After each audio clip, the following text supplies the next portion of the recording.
show you how to apply it. If you start at age 15, between ages 15 and 35 is 20 years.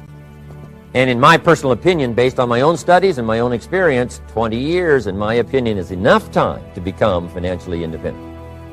If you're not, you don't live in the wrong country. Probably what's happened is you have the wrong plan. And it's easy to be a nice person with the wrong plan. I found that when I was 25 years old. I was broke at age 25, and I was a nice guy. You would have liked me.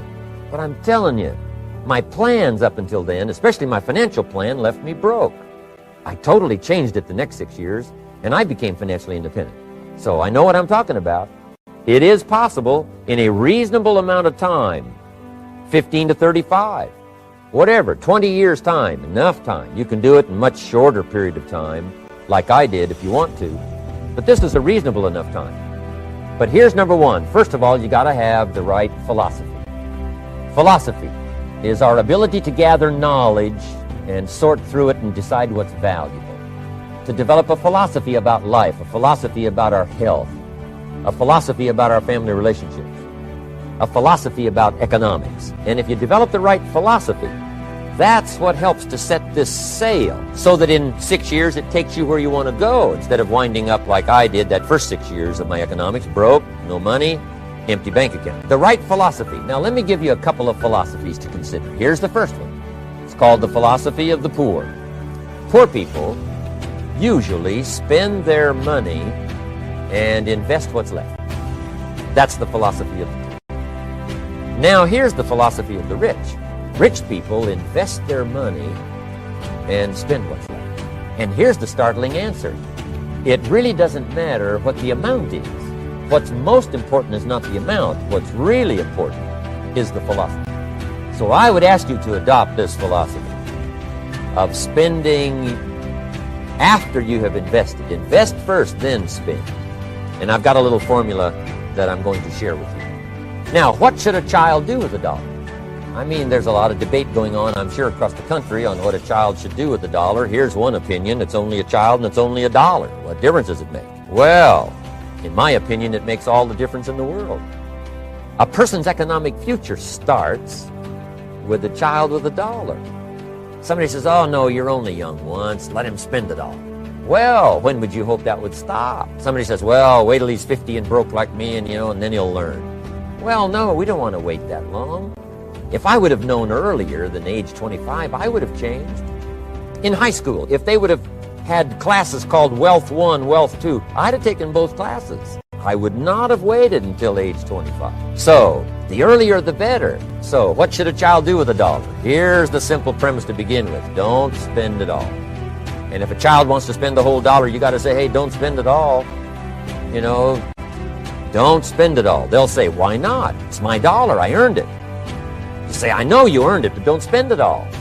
They'll still say, why not? Say, let me show you why not. So you put them in your car, take them to the other side of town, and show them where people live that spend the whole dollar. Just drive them around. Kids learn best by visual. Just drive around and say, would you like to live here? Kid says, no. Would you like to live like these people live? Kid says, no.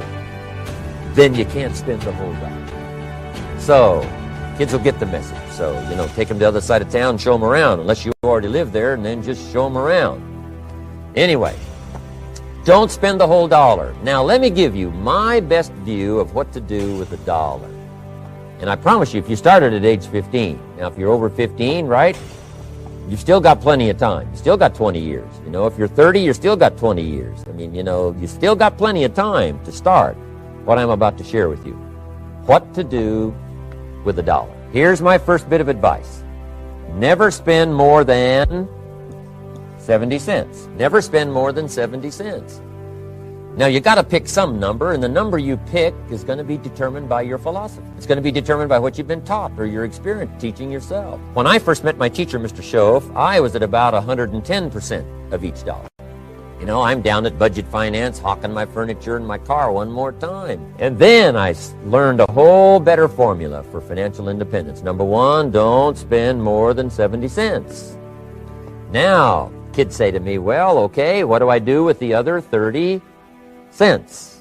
And here's what I teach them. 10 cents for charity. Charity or church. We're helping people that can't help themselves. 10 cents to support worthy projects. Projects that you feel good about. 10 cents out of every dollar. It's called being generous with part of what you've taken out of society. Now, in my opinion, nothing teaches us character better than generosity. No class, no teacher, no book teaches character better than generosity. And the best time to start is when the amounts are small. And I know if kids learn these lessons well, they'll give a dime out of a dollar, help people that can't help themselves, support worthy projects. Or if you belong to a church, they teach tithe, piece of. That's very important. Now, because when the amounts get larger, sometimes it's a little more difficult. You know, giving 100,000 out of a million, someone says, oh, if I had a million, I'd give 100,000. I'm not sure. That's a lot of money. So the time to start is when the amounts are small. 10 cents out of the dollar. Okay, next 10 cents I call active capital. Active capital means do something to make a profit. Active capital. Set aside a portion of your income. Wages are okay, but I'm telling you, wages will make you a living. Profits will make you a fortune. So set aside part of your income as capital, called active capital. Any kind of project you can possibly think of, you can possibly come up with. So, 10 cents out of your living, out of the money you earn, set aside for capital. Capital to try your best to show a profit. I mean, you know, it doesn't take long to figure out some enterprise that'll start making a profit.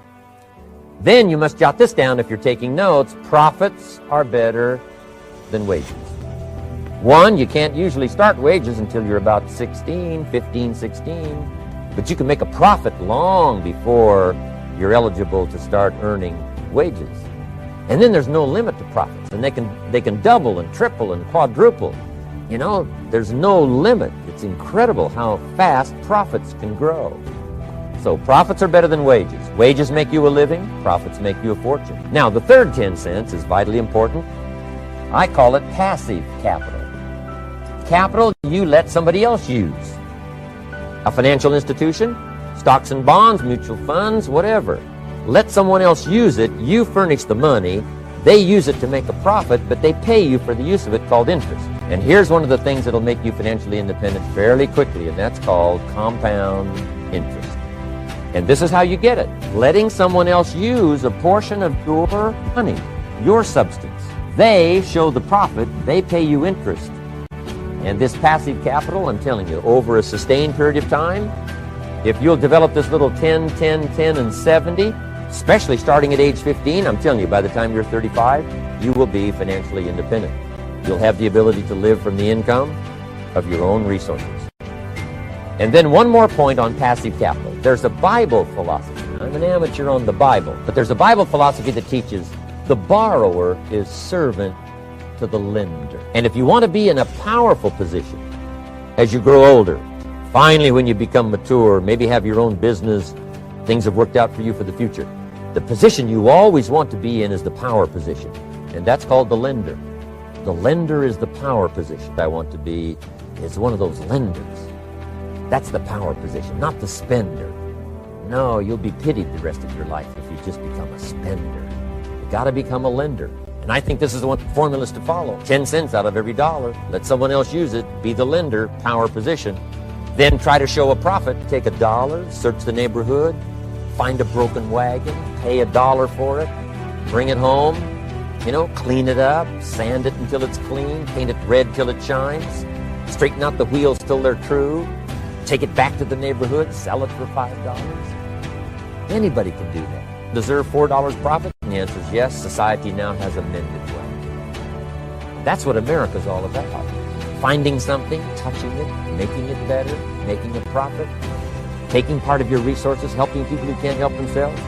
Let someone else use it to make a profit. Some projects require more capital than one person has. Exciting. And then let them pay you for the use of it. America's had this philosophy now all these years.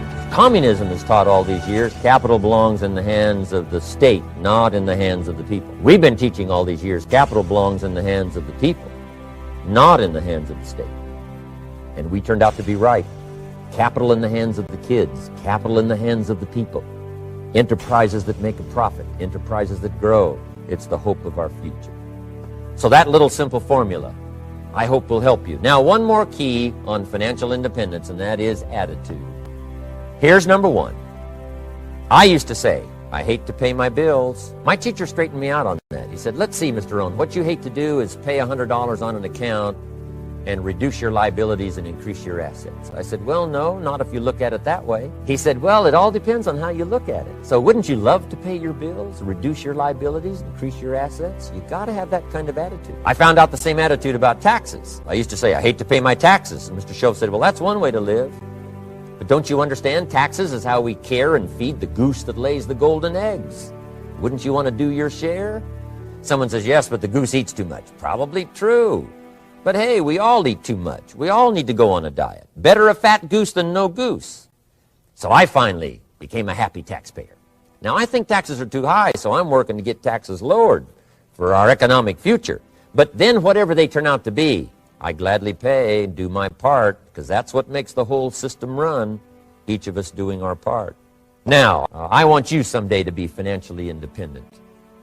I want you to have the personal development so that you feel good about yourself. Maybe this video will reach you somewhere, and it'll have an impact on your life. The question is, why not you? Why not you? Why not you starting to make progress toward financial independence? If I can do it, you can do it. If we can read, you can read. If we can change, you can change. If we can figure it out, you can figure it out. If we can turn it around, you can turn it around. There isn't anything you can't accomplish. That's what those testimonials would say. And so I want to say it to you personally. Why not you? You've got the brains, you've got the stamina, you've got the vitality, you've got the interest, you've got your life ahead of you, you've got the future. You can do it. If anybody can do it, you can do it. If one of us can do it, hey, we all can do it. What a good time to start this process. Personal development, growing, changing, developing, having a good plan for your money and for your life and for your future. Until then, I wish you the best. I want all that I have gotten to be yours and much, much more. God bless. Goodbye.